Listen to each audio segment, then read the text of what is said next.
Bismillahirrahmanirrahim. Assalamualaikum warahmatullahi wabarakatuh. Yang pertama, saya mengucapkan terima kasih kepada lecturer subjek tafsir tematik iaitu Ustaz Arif Amin bin UCH, dan terima kasih juga kepada rakan-rakan seperjuangan saya yang mengambil kos USN 6093. Okey, tajuk kita pada hari ini ialah tajuk tugas asal usul penciptaan manusia dalam Al-Quran. Okey, kita masuk pada pengenalan. Al-Quran merupakan kitab suci umat Islam. Yang kita tahu adalah Al-Quran merupakan mukjizat yang diturunkan oleh Allah kepada seluruh umat Islam. Yang kedua, manusia adalah makhluk yang istimewa yang wujud di dalam muka bumi ini. Yang ketiga, keunikan dari segi kemampuan akal yang membezakan manusia dengan makhluk lain. Yang kita tahu, manusia lebih cerdik daripada haiwan. Itu yang kita tahulah. Okey, yang keempat, wujud fahaman berbeza berkaitan falsafah asal-usul kejadian manusia. Okey, next. Kita masuk pengertian manusia menurut Islam. Yang pertama, dalam Al-Quran, manusia dipanggil dengan beberapa istilah. Antaranya Al-Insan, Al-Nas, Al-Abd dan Bani Adam dan sebagainya. Insan bererti suka, senang, jinak, ramah atau makhluk yang sering lupa. Manakala Al-Na'as membawa maksud manusia. Okey, yang kita tahu manusia ini dikatakan Al-Nas tu kerana dalam Al-Quran mengatakan manusia ini selalu lupa dan leka. Okey, kita masuk yang ketiga. Namun dalam Al-Quran dan Al-Sunnah disebut bahawa manusia adalah makhluk yang paling mulia dan memiliki sebagai penguji serta memperoleh petunjuk kebenaran. Okey, kita masuk kepada kita sambung kejadian terawal manusia menurut Islam. Yang kita tahu, yang diciptakan di dunia ini, manusia terawal ialah Nabi Adam AS adalah manusia pertama yang diciptakan oleh Allah Subhanahu Wa Taala di muka bumi ini dengan segala karakter kemanusiaannya. Adam tidak dilihat dari fizik semata-mata, tetapi lebih penting bahawa Nabi Adam AS adalah manusia sempurna, lengkap dengan kebudayaannya sehingga dia angkat sebagai khalifah di muka bumi ini. Kita masuk kepada dalil Al-Quran. Dalam surah Al-Baqarah ayat 30, A'udzubillahi minasyaitonirrajim. Wa idza qala rabbuka lil malaikati inni ja'ilun fil ardi khalifah qalu ataj'alu fiha man yufsidu fiha wa yasfiku ad-dima'a wa nahnu nusabbihu bihamdika wa nuqaddisu lak qala inni a'lamu ma la ta'lamun. Maksudnya, ingatlah ketika Tuhanmu berfirman kepada para malaikat, sesungguhnya aku hendak menjadikan seorang khalifah di muka bumi ini. Mereka berkata, mengapa engkau hendak menjadikan khalifah di muka bumi ini? Orang yang akan membuat kerosakan padanya dan menumpahkan darah. Padahal kami sentiasa bertasbih dengan memuji engkau dan memujikan engkau. Tuhan berfirman, sesungguhnya iaitu Allah Subhanahu Wa Taala, aku mengetahui apa yang tidak kamu ketahui. Bismillahirrahmanirrahim. Assalamualaikum warahmatullahi wabarakatuh. Alhamdulillahirabbil alamin, wassalatu wassalamu ala asyrafil anbiya'i wal mursalin wa ala alihi washabbihi ajma'in. Nama saya Badrul Amin bin Yusuf, nama bateri I1830335. Baik, saya akan menceritakan bagaimana proses penciptaan manusia dalam Al-Quran. Firman Allah Subhanahu Wa Taala dalam surah Al-Mu'minun ayat yang ke-12, walaqad khalaqnal insana min sulalatin min tin summa ja'alnahu nutfatan fi qararin makin summa khalaqnal nutfata 'alaqatan fa khalaqnal 'alaqata mudghatan fa khalaqnal mudghata 'idhaman fa kasawnal 'idhama lahma summa ansha'nahu khalqan akhar fatabarakallahu ahsanul khaliqin. Yang bermaksud, dan sesungguhnya kami telah menciptakan manusia dari pati yang berasal dari tanah. Kemudian kami jadikan pati itu titis air benih pada penetapan yang kukuh. Kemudian kami ciptakan air benih itu menjadi sebuku darah yang beku. Lalu kami ciptakan darah beku itu menjadi sekatul daging. Kemudian kami ciptakan daging itu menjadi beberapa tulang. Kemudian kami balut tulang-tulang itu dengan daging. Setelah kejadian itu, kami bentuk dia menjadi makhluk lain yang sifat keadaannya, maka nyatalah kelebihan dan ketinggian Allah sebaik-baik pencipta. Baik. Proses kejadian manusia menurut dalil Al-Quran yang berikut. First kali manusia ini diciptakan, manusia yang first diciptakan oleh Allah Subhanahu Wa Taala, iaitu Adam, yang diciptakan melalui tanah. Kemudian selepas daripada Nabi Adam, manusia ini diciptakan melalui air mani. Kemudian air mani itu menjadi sebuku darah yang beku. Kemudian daripada darah yang beku itu kemudian menjadi sekatul daging. Setelah menjadi sekatul daging, jadilah beberapa tulang. Setelah menjadi beberapa tulang, kemudian tulang itu dibalut dengan daging. Selepas semua proses kejadian itu berlaku, maka jadilah manusia. Baik, ada juga menurut sains yang mengkaji tentang proses kejadian manusia itu, yang dikaji oleh ahli sains, iaitu Darwin, yang menganggap manusia ni awalnya daripada seekor beruk. Kemudian beruk itu direvolusi menjadi seorang manusia.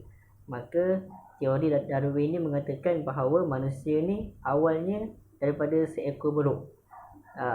Tapi mengikut Al-Quran, manusia ini adalah daripada tanah yang diciptakan oleh Allah Subhanahu Wa Taala, yang menjadikan Nabi Adam alaihissalam. Okey.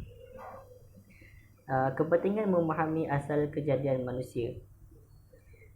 Tujuan memahami asal kejadian manusia adalah untuk mewujudkan kesedaran tentang keagungan kebesaran Allah Subhanahu Wa Taala. Tujuan untuk memahami kepentingan asal kejadian manusia ini adalah untuk memberi kesedaran kepada kita bahawa Allah Subhanahu Wa Taala adalah Maha Pencipta, yang mana boleh menciptakan sesuatu itu dengan diri sendiri. Okey, yang kedua ialah kesedaran bahawa manusia lemah dan kerdil. Baik, yang kedua ni ialah memberi kesedaran kepada kita bahawa manusia ni adalah makhluk yang lemah, yang tidak dapat menciptakan apa yang Allah dapat ciptakan. Yang ketiga ialah mengharap hanya kepada Allah Subhanahu Wa Taala dan sedar kebergantungan mutlak kepada Allah Subhanahu Wa Taala. Kita manusia ni kepada Allah saja kita bergantung, dan kita tidak boleh bergantung kepada apa-apa selain Allah Subhanahu Wa Taala, kerana Allah Maha Pencipta. Okey. Yang keempat ialah menghapuskan rasa sombong dan takabur. Setelah apa yang Allah ciptakan manusia, kita tak boleh rasa sombong, tak boleh rasa takabur bahawa Allah cipta kita ini adalah menjadi manusia yang lemah, manusia yang kena taat kepada Allah Subhanahu Wa Taala. Baik, yang kelima iaitu meyakini kebenaran hari akhirat. Seperti kita tahu, selepas Allah ciptakan manusia, kita juga dapat tahu yang hari akhirat itu akan berlaku, yang mana pada hari akhirat semua manusia akan dihapuskan. Semua manusia akan dihapuskan dan dihidupkan semula pada Yaumul Mahsyar, iaitu hari yang mana kita berkumpul di pada mahsyar. Baik, itu saja daripada saya. Assalamualaikum warahmatullahi wabarakatuh. Bismillahirrahmanirrahim. Assalamualaikum warahmatullahi wabarakatuh. Nama saya Muhammad Zafar Bezadi, nombor metrik I1830338. Okey, sekarang ni saya akan tentangkan bahagian hakikat penciptaan manusia. Okey. Poin yang pertama, manusia merupakan makhluk Allah yang paling sempurna. Okey, kat sini boleh saya uraikan yang Allah ni dia cipta manusia dengan penuh kesempurnaan dan keunikan. Manusia ni dia berbeza dengan makhluk lain, dan bahkan Allah merintahkan malaikat ni untuk bersujud pada Nabi Adam AS kerana akal dan pengetahuan yang dianugerahkan kepada Nabi Adam AS. Sebagaimana firman Allah dalam surah At-Tin, yang bermaksud sesungguhnya kami telah menciptakan manusia dalam bentuk yang sebaik-baiknya. Surah At-Tin ayat 4. Okey, poin seterusnya. manusia sebagai bukti kekuasaan Allah Subhanahu Wa Taala. Okey, kat sini uraian dia, sejak awal penciptaan manusia ni, iaitu yang Nabi Adam AS telah mengakui bahawa Allah ni sebagai Tuhan, dan hal tersebut mendorong manusia untuk sentiasa beriman kepada Allah. Penciptaan manusia ini juga memiliki hakikat bahawa Allah ni dia menciptakan agama Islam sebagai pedoman hidup yang harus kita jalani oleh manusia selagi mana kita masih hidup. Okey, itu untuk poin yang kedua. Poin yang ketiga, manusia diciptakan sebagai hamba Allah. Okey, poin huraian dia. Adapun Allah ni dia menciptakan manusia untuk mengabdi dan menjadi hamba yang sentiasa beribadah dan menyembah Allah SWT, sebagaimana firman-Nya dalam surah Al-Zariyat ayat 56 yang bermaksud, dan tidak aku menciptakan jin dan manusia melainkan supaya mereka sembah kepadaku. Okey, itu poin untuk nombor 3. Yang nombor 4, manusia diciptakan Allah sebagai khalifah. Okey, uraian ya. Kita ni sebagai manusia yang peranan sebagai khalifah, maka wajib menjalankan tugas untuk sentiasa menjaga bumi dan makhluk lain. Dan ia akan diminta pertanggungjawabkan atas apa yang dibuatnya kelak di akhirat, di hari akhirat kelak. Hal ini disebutkan dalam firman Allah dalam surah Al-Baqarah ayat 30 yang berbunyi, ingatlah ketika Tuhanmu berfirman kepada para malaikat, sesungguhnya aku hendak menjadikan seorang khalifah di muka bumi. Mereka berkata, mengapakah engkau hendak menjadikan khalifah di bumi itu, orang yang membuat kerosakan pada bumi dan menumpah darah, padahal kami sentiasa bertasbih dan memuji engkau dan mensucikan engkau. Lalu Allah berfirman, sesungguhnya aku mengetahui apa yang tidak kamu mengetahui. Surah Al-Baqarah ayat 30. Okey, seterusnya, kesimpulan. Poin yang pertama, kesimpulan,